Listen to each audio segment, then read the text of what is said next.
Hi everyone. तो इस video हम कवर करने वाले complete road map of software developer. अगर आप एक सॉफ्टवेयर डेवलपर बनना चाहते हैं तो इसका कंप्लीट रोड मैप क्या होने वाला है, आपको क्या क्या चीज़ें हैं जो कि पढ़नी होंगी एक सॉफ्टवेयर डेवलपर बनने के लिए। तो इस वीडियो में पूरा हम डिटेल में डिस्कस करने वाले हैं एक एक टॉपिक को, हर एक टॉपिक को। ठीक है, पहले तो आपको क्या करना पड़ेगा, यहाँ पे कोई भी एक प्रोग्रामिंग लैंग्वेज है वो आपको सीखनी पड़ेगी, उसके फंडामेंटल्स जैसे कि जावा हो गई, पाइथन हो गई, सी प्लस प्लस हो गई, जावा स्क्रिप्ट हो गई। इनमें से कोई भी यहाँ पे एक लैंग्वेज आप चूज़ कर सकते हो। तो देखो, आप एक सॉफ्टवेयर डेवलपर बनना चाहते हो तो आप चूज़ कर लो एक जावा को। ठीक है, आपके लिए जावा एकदम बेस्ट रहेगी, आप सारी चीज़ इसमें कवर कर लोगे एक जावा में। ठीक है, एंड उसके बाद जो आपको इसमें सीखना पड़ेगा, इसके की कंसेप्ट क्या होते हैं। ठीक है, जैसे कि डेटा टाइप्स हो गए, वेरिएबल्स हो गए, ऑपरेटर्स हो गए, कंडीशनल्स हो गए जैसे इफ़, एल्स, स्विच, ये सारी चीज़ें, एंड लूप्स हो गए, एंड फंक्शंस हो गए, एरेस, लिस्ट, स्ट्रिंग्स, ये सारी चीज़ आपको इसमें की कंसेप्ट है आपको समझने पड़ेंगे एकदम अच्छे से। ठीक है,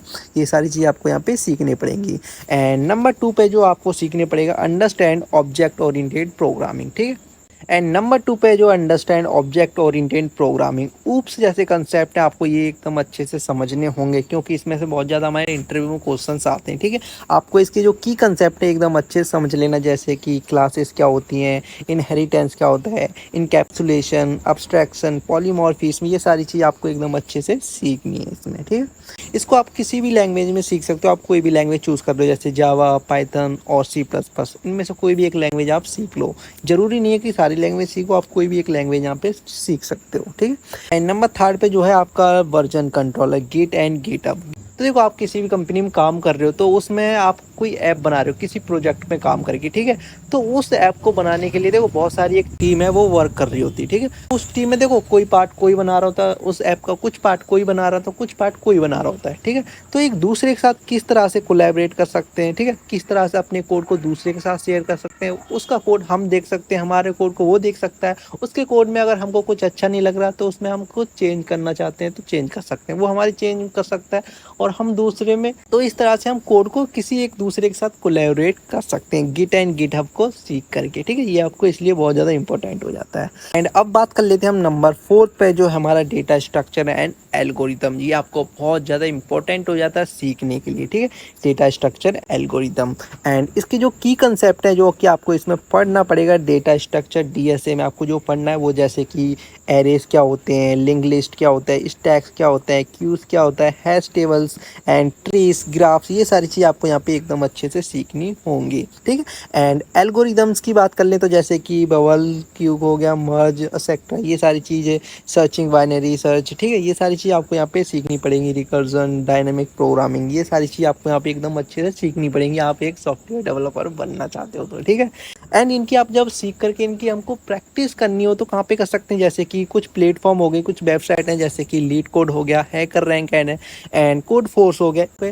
तो इन प्लेटफॉर्म पे हम इनकी प्रैक्टिस कर सकते हैं, क्योंकि इंटरव्यू में जो कंपनी पूछती है जो क्वेश्चंस, आपको यहाँ पे उन क्वेश्चंस के पैटर्न पता चल जाएगा कि किस तरह से हमारी जो प्रॉब्लम्स होती हैं उनको सॉल्व करते हैं। ठीक है, इन प्लेटफॉर्म पे आप जा करके अपनी सारी प्रॉब्लम्स को सॉल्व कर सकते हो डीएसए को सीख करके। ठीक है, एंड नंबर 5 पे जो आप पढ़ रहे होगे, जैसे कि डेटाबेस। डेटाबेस क्या होता है, जैसे कि एसक्यूएल हो गया, नो एसक्यूएल हो गया। ठीक है, इनमें भी ये बहुत सारे टॉपिक्स हैं, आपको ये सारी चीज़ यहाँ पे देखनी पड़ेगी। एंड इसके की कंसेप्ट जो है, जैसे कि क्रूड ऑपरेशन हो गया, जॉइंस हो गया, इंडेक्सेस हो गया, नॉर्मलाइजेशंस हो गया, ये सारी चीज़ें हमको यहाँ पे सीख रहे होंगे इसमें। ठीक है, एंड नंबर 6 पे जो हम सीख रहे होंगे, अंडरस्टैंड नेटवर्किंग बेसिक्स। ठीक है, यहाँ पे नेटवर्किंग की बेसिक, जैसे कि HTTP, HTTPS, understand how to web work, कि किस तरह से हमारी जो वेबसाइट होती है वो किस तरह से हमारा जो वेब है वो वर्क करता है। ठीक है, एंड API सीख रहे होंगे, यहाँ पे ये सारे टॉपिक्स आप देख लेना।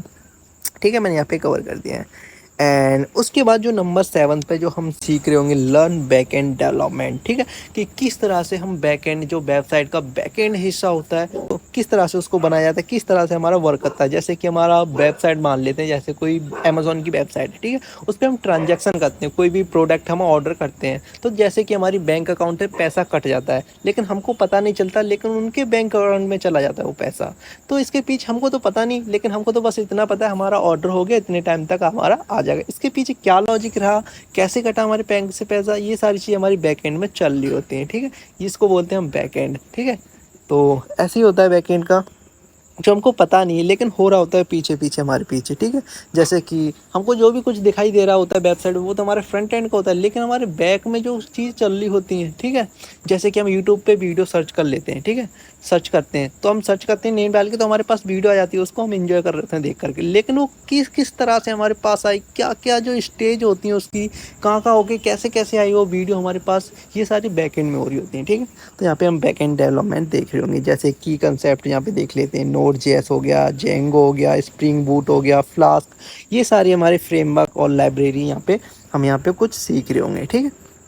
एंड की कंसेप्ट की बात करें तो जैसे कि एमबीसी आर्किटेक्चर हो गया, एंड ऑथेंटिकेशंस एंड अथॉराइजेशंस, ये सारी चीज़, डेटाबेस कनेक्शन हो गया, डिप्लॉयमेंट, किस तरह से किसी वेबसाइट को होस्ट करते हैं, जैसे कि हमारी कोई वेबसाइट बना ली है तो वो उसको होस्ट करना चाहते हैं, पब्लिक उसको देखे, पब्लिक उसको वेबसाइट को यूज़ करे, ये सारी चीज़ हमारी डिप्लॉयमेंट किस तरह से करते हैं उसको।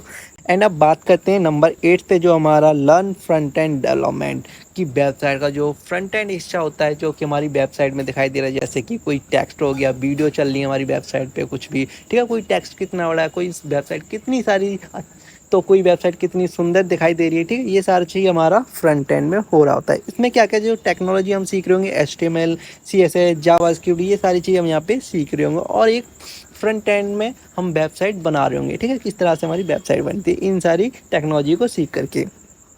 और इसमें हम फ्रेमवर्क या फिर कोई लाइब्रेरी यूज़ कर सकते हैं, जैसे कि रिएक्ट जेएस हो गया, एंगुलर हो गया, व्यूज जेएस हो गया, ठीक है? ये सारी, इनमें से कुछ भी हम लाइब्रेरी यहाँ पे यूज़ कर सकते हैं। एंड की कंसेप्ट की बात करें, जैसे कि हमको रिस्पॉन्सिव डिज़ाइन आनी चाहिए, जैसे कि सीएसएस, फ्लेक्स बॉक्स हो गया, ग्रिड्स हो गया। जैसे कि आपने देखा होगा कि वेबसाइट हमारे मोबाइल में किस तरह से चल रही है, हमारे जो कंप्यूटर में किस तरह से चलेगी, ठीक है? उसके फ़ोन में किस तरह से चलेगी, हमारी डिज़ाइन वर्क कर रही है, या फिर हमारे मोबाइल में जैसे चल रही है उसमें टेक्स्ट कोई छोटा दिख रहा है, कोई लैपटॉप में चला रहे तो उसमें कोई टेक्स्ट बड़ा दिख रहा है, ऐसा नहीं होना चाहिए। रिस्पॉन्सिव का मतलब है कि हमारी डिज़ाइन जो है, हमारी वेबसाइट सारे फ़ोन्स में, सभी लैपटॉप में, कैसा भी तो कैसा भी लैपटॉप हो, कोई सा भी छोटा बड़ा स्क्रीन हो, सब में एक जैसी दिखाई दे हमारी वेबसाइट, ये होता है हमारा रिस्पॉन्सिव। ये सारी चीज़ हम यहाँ पे कवर कर रहे होंगे, ठीक है? एंड नंबर 9 पे जो हमारा अंडरस्टैंड डेवऑप्स क्लाउड के बारे में हम यहाँ पे अंडरस्टैंडिंग अपने तो यहाँ पे इनके बारे में भी हम यहाँ पे सीख रहे होंगे, जैसे क्लाउड परफॉर्म्स, ठीक है? एंड CI/CD, ये सारी चीज़ हम यहाँ पे कवर कर रहे होंगे, ठीक है?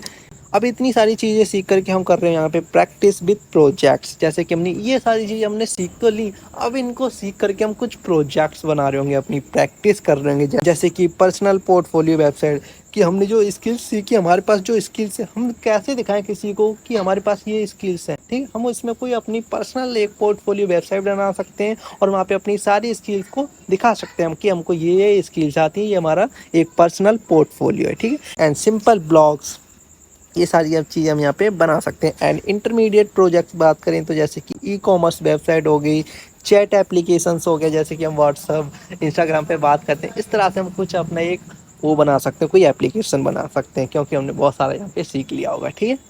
एंड उसके बाद जो एडवांस प्रोजेक्ट्स की बात करते हो, जैसे कि फुल स्टैक वेब एप्लीकेशंस बना सकते हैं, जैसे कि फ्रंट एंड हो गया, बैक एंड, ये सारी चीज़ों को यूज़ करके कुछ हम एक अच्छा अपना कोई एप्लीकेशन बना सकते हैं, ठीक है?